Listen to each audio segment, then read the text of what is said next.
Dr. Lamont Black, we are so excited to have you with us here at Ceto and discuss probably one of the most hot topics I think that is on everyone's radar and across all industries today, and that's artificial intelligence. And I think I recall you making a statement that artificial or AI is not a buzzword; it's almost a necessity these days. So it's not a esoteric thought, but it's happening all the time. Do you agree with me on that? For sure. It's here and now. Well, I wanted to begin with, we're going to spend the next, 4 to 6 hours together here today and plumb the depths of AI. No, we're going to keep this to about 30 minutes of your time to be respectful. And I thought we could kind of begin with a little bit of levity. Were you a fan, and I'm hoping this works, because if you're not, this is going to fail miserably. Were you a fan of The Office, the sitcom series, by any chance? Yeah. All right, okay. So there's a scene where Michael Scott, the regional manager Michael Scott, invites his controller, Oscar, to come in and explain to him a budgeting surplus. And he asked Oscar, he said, I believe it's something like, could you explain it to me like I'm a 5-year-old, but a little bit older, in that classic moment, in the Michael Scott moment. So I thought it would be kind of fun to say, Dr. Lamont, could you explain AI to me or the listeners like we're 5 years old but a little bit older? Is that fair? Yeah, that's totally fair. It's funny, I could probably use AI to help answer that question, because explain yourself to me like I was 5. But I'll try and play the role of the AI. Sure. Yeah, I think intelligence is probably a good place to start. Just, what is intelligence? Intelligence is the ability to be able to process information, make decisions. I think as people, we have a sense of what makes people intelligence. And I think of AI as just, being similar to that. If folks have heard of the Turing test, it's, from Alan Turing, this idea of not being able to distinguish human versus machine. And so I think of AI as being able to do what people do, but also what I think we're seeing now is the ability to even go beyond that, which can be a little bit scary for folks. But frankly, I think we all know there's some things computers are just better than people at doing, math being one of them. And now we're seeing that in the world of writing, even some of the creative arts. So I don't think they're going to replace people entirely, but it's being able to do some of these things in a very powerful way. Absolutely. And of course, our subject is really focused today on that descriptor in the context of credit unions. And when we're talking about credit unions, particularly in the United States, that can be a pretty wide spectrum in terms of asset size. We could be talking about a credit union. Some of them are in excess of 150 billion down to 50 million. So I thought it would be fun to kind of go through about 4 questions with you. And I wanted to play the role of a credit union leader of about a 500 million asset size community credit union, because again, I'm sure there's universal metrics and applications we could bring AI into, but I thought it might be kind of fair just to narrow it a little bit, because some of the implementation or the ability to bring AI into the environment might be resource dependent. So larger credit unions might have more muscle to do things with it, where a smaller credit union that's grappling with it, that arguably may need it more than anyone to help and assist them, need to find creative ways to access that. So if that sounds like a fair gauntlet to lay down, we'll go that route. How's that sound? Sounds great. Let's do it. All right. And my goal is to be a good active listener and stay out of your way, because I am not the subject matter expert that you are. I don't know. We've talked before. I think we can have a little give and take. Okay. All right. Well, I'll try to take as much from you as possible, because I'm not sure how much I can give you. So let's do an opening question here. When we're talking about the discussion around AI and AI integration strategies, so in recent discussions, you outlined 7 steps for AI adoption in credit unions. And we could plumb the depths of all 7 of those, but for sake of time, if we could bring that down, what would you say would be like the top 2 things that we could look to for implementing those AI matters, and what are the challenges in bringing that about and how to overcome them? Yeah, I think for a credit union of any size, the irony of my answer here is I think it starts with people, not technology. So, traditionally, when people think of AI, they think of it as like a software or buying some new technology. And so they tend to think of their tech department and should we buy this? Should we deploy it? But, AI really spans the organization. And so I think starting with your leadership team and just having these conversations, just like you and I are having right now, it needs to be on the agenda for those leadership team meetings. What are we going to do with AI or about AI? And just taking kind of a wait and see approach is not a good idea. And even if people are fumbling and they don't feel like they know what they're talking about, start the conversation. And, for credit unions in that middle size range, maybe it is, conversations about relationships with vendors or, who are our partners that are starting to offer some of these AI services. And then starting to gradually get the board involved to think about why are we doing this and how does this fit with our mission? So, it might sound sort of untechnical, but, don't jump to, trying to build some very unique use case because, we'll get there to talk about some of those use cases, but unless you have that broader picture and that sense of direction, you're just going to be doing this in a very ad hoc, bolt-on way. And so I like to just start with getting everybody aligned and getting a sense of direction as it relates to AI.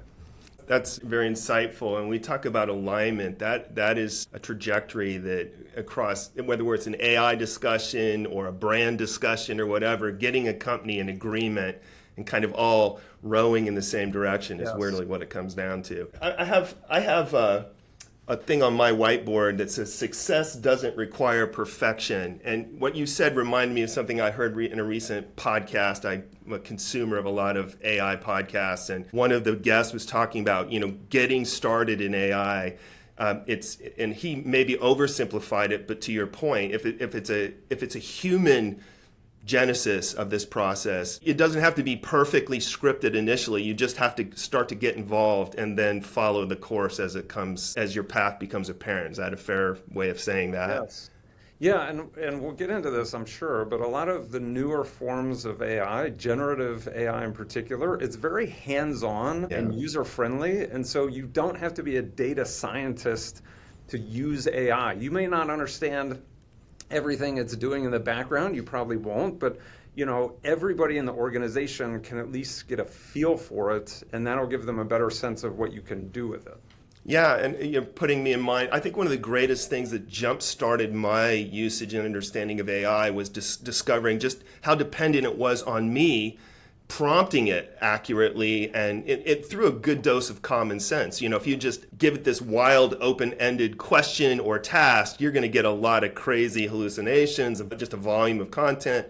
But the more courage I had in defining what I wanted it to help me with, it really helped. And I helped categorize it by thinking of, we all have been to a grocery store and stood in front of a greeting card aisle looking for that perfect card to say what we can't quite articulate ourselves, but it still requires our impetus to pick that card out and say, this is it. And we're processing all this human context and we find something that speaks on our behalf. That's the way I've kind of started thinking about AI in a horribly overly simplistic way. I mean, there's this vast volume of language and syntax out there, but it's still up to my brain to define it and really make it and leverage it to work on my behalf. So, yeah.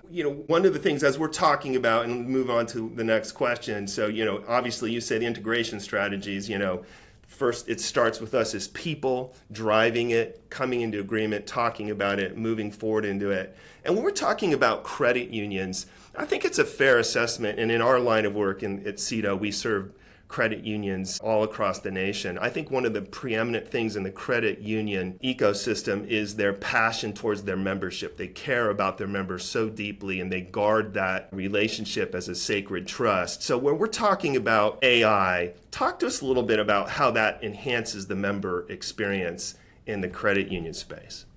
Yeah, I think of the word personalization as being a great word to discuss with credit unions, because for many of them, when they hear the word personal, they think, people helping people, which is part of that mission you were just talking about, but they tend to think of it as a very in-person type relationship. But in the modern context, personalization is really about data and analytics. Not to sound like cold or inhuman, but that sense of people knowing you and understanding you, a lot of that now comes down to how well are they able to use the data and information they have about you to predict what is going to be relevant and useful to you. So I think a lot of the credit unions I'm working with, we're having conversations around like next best product. That's something that's been out there for a while. And, sometimes that's done in a very mechanical way. Sometimes it's done using like machine learning. But I think with this next wave of AI, we're seeing not just like a sales perspective of how do I put this next carrot in front of them, but also more like the communication. So if you think about member servicing, member personalization, think of emails, like instead of just dear member, being able to put their name in that email. That sounds very simple, and we've been doing that for years now, but that's one step in this direction, and that's really how well you can connect your data to the communication. But now thinking about even the body of the email, the messaging, how do you start to tailor that and tune that? And so to me, the ethos of credit unions is about being high touch. We're not one size fits all. And I think AI actually makes that possible in the digital age, not just through a digital channel, but also like at scale for credit unions that are growing and adding new members. How do you maintain that high touch experience? You're going to need AI to be high touch to more and more of those members. Yeah, and I've got to imagine for that very reason, and I've sat with credit union leaders, again, they guard that relationship as a sacred touch, and they value the personal interaction. But AI is here, it's happening. How do we help those leaders that fear it's going to be a disruptor to the member experience? They're going to say, hey, you're talking about personalization. Everyone's going to know that was AI, so that's going to be a detraction from that very thing we've set out to achieve. How do you respond to that? Yeah, for a lot of those people, I think what they still have in mind is like a phone tree. Like, this idea of somebody calling in and they don't get a person, they get like a menu and they're punching through numbers, or it's like a robo voice and then you're trying to get something and it doesn't understand. And so, one thing I would challenge folks to do is to just be open-minded, to not take those past experiences and assume that this is what we're talking about, because AI has gotten so much better than that. And I think the alternative to remind them is like, think of your member calling in and like a contact agent then saying, okay, wait, what's your name? And having to type that in. And okay, what's your account number? And having to type that in. And I see you've been with us for this many years. How can I help you? But being able to have more of like an understanding at their fingertips of who is this person? Why are they calling? What are they potentially interested in? I think that's going to make the experience more seamless, not less. And I think it's a good example of how people can use AI. It's not necessarily AI replacing people. So, it's really best of both worlds in my mind. Yeah, I can really see what you're saying, because in essence, the perception is if we keep this human touch, and then we're going to have that member on the line, but we're disrupting the flow because we're starting and stopping constantly. We're not if you're in a community of maybe It's a Wonderful Life and George Bailey knows everyone, that's different, but that's unlikely today. So I hear what you're saying, that it's paradoxical in a sense. You think you're being human, high touch, but you're actually creating barriers to the continuity of that relationship with the member. Yeah, and one other thing I would say is like, for credit unions to realize that their members are interacting with like digital experiences outside of financial services, where they are experiencing that personalization. Netflix, Spotify, Apple, all those companies are delivering a very tailored experience. And so then if they go to their credit union, they are going to feel that difference more and more. So what they might have been able to get by with in the past,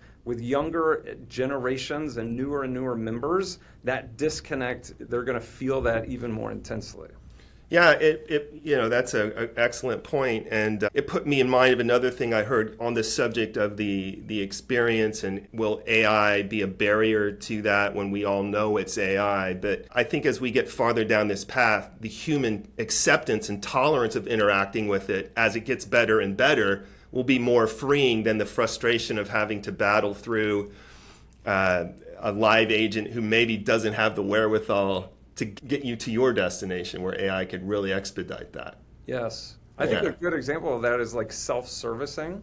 Like a lot of credit unions still assume that people don't want to self-service, that they would rather call and talk to somebody. But for most millennials, like my wife's a few years younger than me, like even for her, she's like, why would I want to call something to get something done? Like it feels anathema. Like she'd rather do it on her phone. So like right. That's how a lot of people are nowadays. Well, maybe a little jump outside the script here a little bit. Do you find any stereotypes that an older generation is surprisingly more receptive to what's going on in the AI world, or is it a younger generation that's running toward it? Do you have any commentary on that? Yeah, I think, my students, because I teach at DePaul, and so I interact with a bunch of 20-year-olds, they seem pretty open to it. Sometimes a little too open to it, like using it to do their homework for them. That's another conversation. But I think some older folks are now really seeing the benefit of it. Like you hear story. I was talking to somebody who's a credit union leader, and I had been talking to her about AI and all the benefits, and she even posted this. She was preparing for a Thanksgiving dinner and used, ChatGPT to help think about a menu and recipes and things like that. It's a very kind of simple example, but like when you experience how helpful it is, it changes the way you feel about it. Right. I mean, if we can set aside our early fears of something going out of control and then running our lives, there helps us ease into something there for sure. This leads into the next question. We're kind of dancing around this, but the idea of balancing the technology and the human touch, as powerful as AI is, how can credit unions specifically balance the technology with the human touch? We talked about, somebody having to interact with a human on the phone. There is that value of the human touch. What are some examples where AI and human interaction have complemented each other? So I think the best example, and it's really the use case that I've seen the most around credit unions, is a knowledge base assistant that is employee facing before it's member facing. So a lot of people, when they think about AI and they think about member experience, they just assume we're immediately talking about like some chat bot on the website or on the app. And I think that's where a lot of credit unions are going, and that's where a lot of this is headed. But that can be a little high stakes because, especially if you're using a generative component, it can get creative in ways that you might not want it to. You mentioned hallucination risk. And so what I'm seeing more is an employee-facing assistant. And so if you think about all the PDFs that exist internally to a credit union, whether it's like a Microsoft SharePoint or something else, all the documents that record policies, procedures, and that products. And so when someone calls the contact center and they're trying to get help, a lot of times it's a new employee, they're still being trained because there's so much turnover in those roles. They can be very stressful. Like, I don't know about you, but I could not handle that type of job. But if I had an assistant where someone's asking a question that I don't know an answer to, and I can then query the knowledge base, and I don't just get the document, I get the line I'm looking for, I get the context, and then I'm able to answer that question quicker and more effectively, then we're talking about happy members and people who are getting those questions answered. To me, that's a great example of this both and, where they might be talking to a person, but the person is using AI to help them. Yeah, that's the easy place to start. Absolutely. And I think any one of us who've worked in even with computers of our resources, trying to access that particular document, that file we need. We think we do our file organization great, and we may have a great naming convention, but if you have 400 folders and your brain still has to index all of that could be quite daunting. In particular, you're talking about on the backside of the credit union work, servicing members who are demanding, it's relentless, it's happening all the time. So that's a recurring friction point for an employee over and over again throughout the day. Yes. And I think what you just described, John, is like the human brain trying to function like a hard drive. So like if I'm trying to remember some file structure and where I save something, using like old school Windows, when you try and search through like a file system, a lot of times it just doesn't get you where you want to go. But if I didn't have to worry about that structure and I could just use plain English to say, hey, this is what I'm trying to figure out, and then the computer figures out where it is and what that answer is, to me, that's where like humans doing what humans doing best, which is relating to the member, making it feel warm and empathetic, and then the computer doing what computers doing best, which is finding information, retrieving it, and delivering it. That's like a best case scenario, I think. We're working together. We're not trying to compete with the computer, and the computer's not competing with us. We're both operating in our zone of genius. Absolutely. And, when you put it that way, in a pure sense, whether it's in the credit union space or in other aspects of our life, an evolving AI partner is really a valet, and it's waiting at your beck and call, and it serves at your pleasure. If it ever becomes a sentient being and takes over, then that's where everyone freaks out, where it says, well, you asked that question, but I'm still going to, shut down your whole system because I think it's best. Hopefully that's not what the worries are. So, as we're going way too fast, I could keep you going for hours. As we're talking about, again, the AI space, the credit union space, and we're on the cusp of this next question, in all fairness to those who do have apprehension, what are the ethical concerns that credit unions do need to keep in mind when they're deploying AI, and particularly around their privacy and potential biases in those environments, and how do we address those concerns? Yeah, I think this is super important. I can come across, I think, as being kind of pro AI, and then some people are like, well, wait a second, what about this and that? And I think there are lots of risks here. And so this is where I think the leadership team needs to be aware of what those risks are and how they can put in guardrails to manage those risks. I think this is part of the role of the board, not getting into the weeds, but just giving that kind of ethical umbrella to make sure that we're not kind of overreaching in certain directions. So when I think about like data and privacy, a lot of credit unions are putting in like an AI policy to make sure if anyone's using generative AI, that it's in a secure data environment. That's kind of the biggest no-no. You don't want any member data or proprietary data going back into one of these training models. But there's plenty of safeguards that you can put in place for that. So you don't just have to like shut it down. You just have to put in those guardrails. I think bias is more important, but can be a little bit harder to address because, with machine learning, it's not rule-based. We typically think of coding as people telling computers what to do. But with machine learning, the computer is learning on its own and coming up with its own ideas and solutions, which is part of what makes it great. But I think what we're seeing from a regulatory perspective is like explainability, making sure that your model isn't doing some type of implicit racial bias in your lending. That would be, it's like redlining coming back in, even if you're not incorporating race into the model. If it shows up in some other form through other factors, then that's going to be a big problem. So, to me, it's an opportunity for credit unions because credit unions have this social mission. They are the ones who are trying to do good. And so to me, it's not avoiding AI, it's making sure that our AI is people-centric. And I think they can help lead the way in that direction.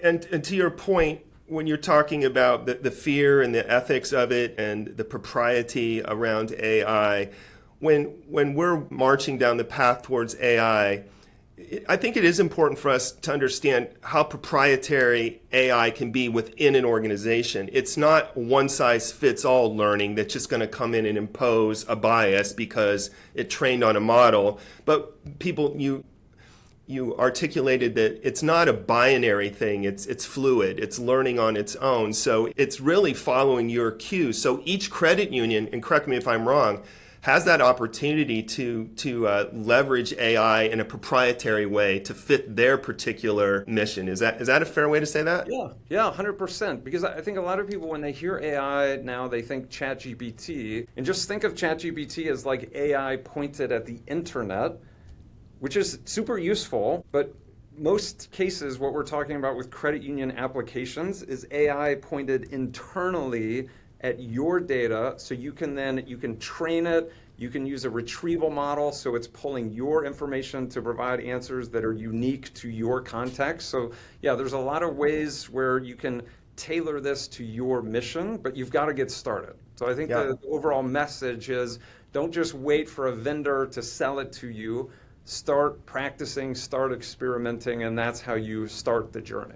You kind of took us full circle. I mean, that's where we started, and we're close to time, so I'm happy that we've kind of landed on this. So, in the closing moments, I'll say, it's fantastic.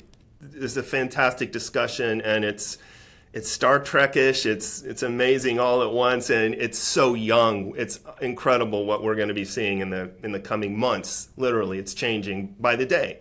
Yes. So, to close, what would you say to me that credit union leader, and I think I'm already going to predict what you're going to say. What's the most important step that I need to take as a leader to begin my AI journey? Well, I sometimes like to ask, how many people have used ChatGPT? Just to get a show of hands, because it's going to be hard to understand this stuff. Yeah, but that's what I love about AI now, with generative in particular, is you can just play with it almost like a toy if you want, and gradually I think you will start to understand how it's not just a toy, it is a tool. And so for every credit union leader to be thinking about, within their domain of responsibility, how could they apply some of these tools? So something we're starting to do is work with an executive leadership team, each leader thinking about, within their part of the business line, how could you apply AI? Because this isn't just the tech department, it's not just analytics, it is every business line. And so any credit union leader should be thinking about, what does this mean for you?